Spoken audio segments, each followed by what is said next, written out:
আমরা প্রতিদিন খাবার খাই, কিন্তু আমরা কি জানি সব খাবার আমাদের শরীরের উপকারে আসে না? আজ আমি বলবো এমন কিছু খাবারের কথা যেগুলো নিয়মিত খেলে আমাদের শরীর থাকবে ফিট, মন থাকবে শান্ত। শুরু করি সবচেয়ে সহজ জায়গা থেকে, শাকসবজি ও ফল। এগুলোতে আছে ভিটামিন, মিনারেল আর ফাইবার, যা আমাদের শরীরের রোগ প্রতিরোধ ক্ষমতা বাড়ায়।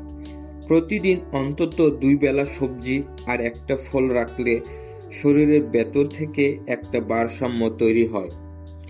ডিম, মাছ, ডাল, বাদাম এগুলো শুধু পেশি নয়, মস্তিষ্কের খাবার। প্রোটিন শরীরকে গঠন করে, ক্ষত সরায় আর শক্তি দেয়। তবে মনে রাখবেন, অতিরিক্ত নয়, পরিমাণ মতোই। অনেকে ভাবেন ভাত বা কার্ব খেলে মোটা হয়ে যায়। আসলে এটা ভুল ধারণা। চাল, গম, ওটস, আলু এগুলো শরীরের ফুয়েল। শুধু রিফাইন্ড কার্ব যেমন চিনি বা সাদা পাউরুটি কমাতে হবে।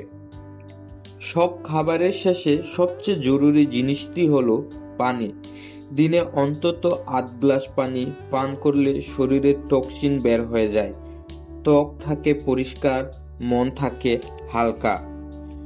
সুস্থ থাকা মানে শুধু খাওয়া নয়, ঠিকঠাকভাবে খাওয়া। তাই আজ থেকেই চেষ্টা করুন সচেতনভাবে খাওয়ার।